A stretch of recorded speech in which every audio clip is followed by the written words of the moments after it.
I think it's very arbitrary. It also twists all norms that exist for parliamentary procedure. All the rules and regulations under the section also which we have been suspended has been twisted to benefit the government of India. This goes to show that here is a government which does not believe in parliamentary democracy, which does not want to answer questions set forward by the opposition members who are speaking on behalf of the farmers, of lakhs of insurance workers who were to be affected by the bill that was being introduced on that particular day. It just shows how the government tries to run away from accountability and answerability. But after this suspension, how are you going to take this in up? I think the people of the country are watching how undemocratic this government is behaving. And because of this arrogance, they've had to withdraw the farm laws that they brought into place, which went against democratic norms, constitutional norms, and the federal structure of this country. People are watching, and I think the opposition has also come forward with a letter denouncing this suspension, and we will decide what the next course of action will be. That was regarding the repealment of farm laws, the way it has been done. How do you look at the whole proceeding which took place, and what's your stand on this then? It just shows that a government which refuses to listen to the people of this country, which tries to bypass the federal structure, which tries to bypass democracy, which tries to bypass constitutional norms.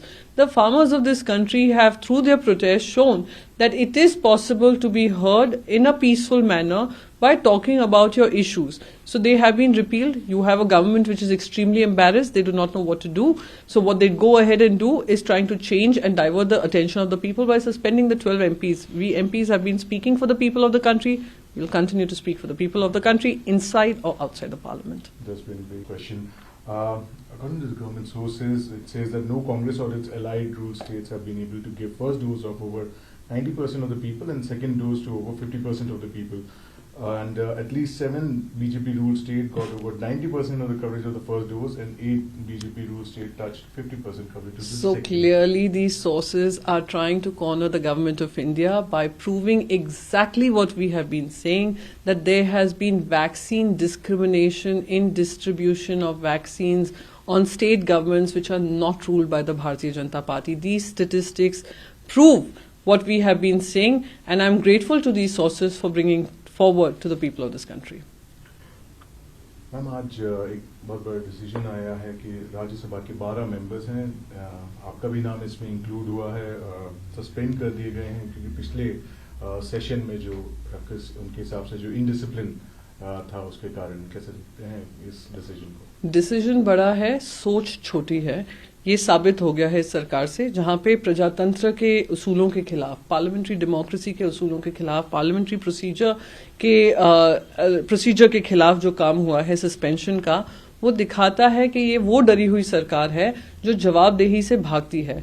ये वो सरकार है जिसको आज किसानों ने मजबूर कर दिया कि जो अहंकार से भरे ये कानून पास हो रहे थे उनको वापस लेने के लिए मजबूर कर दिया। तो ये वो मजबूर सरकार है जिनको जवाबदेही से भागने की आदत पड़ चुकी है, और सस्पेंशन उसी का एक हिस्सा है।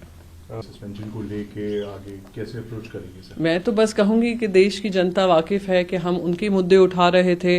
इंश्योरेंस बिल जो सामने लाया गया था मॉनसून सेशन के दौरान, जब लाखों इंश्योरेंस वर्कर्स जो हैं उस कंपनीज में काम करते हैं वो प्रोटेस्ट कर रहे थे, हम उनकी आवाज रख रहे थे, इसलिए हम पे सस्पेंशन लागू हुआ है।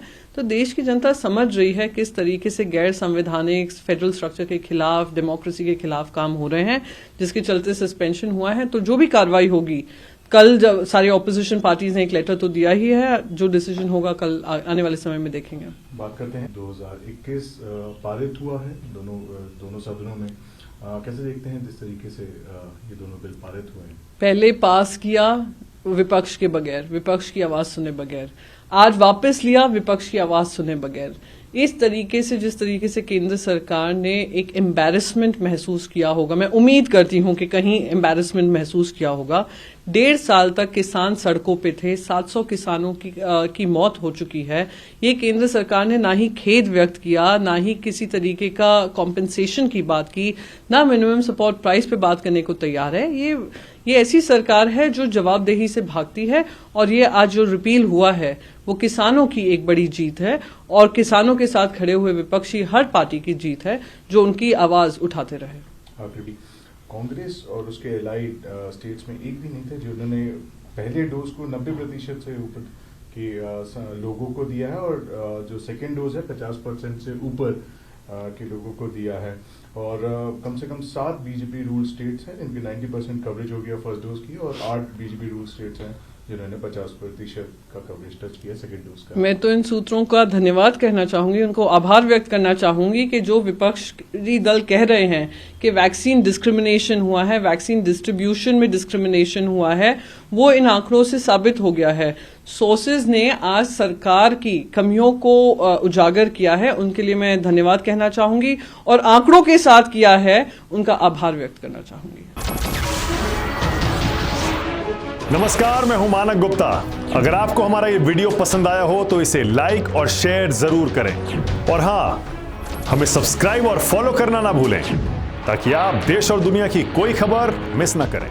तो जुड़े रहिए हमारे साथ और देखते रहिए News 24।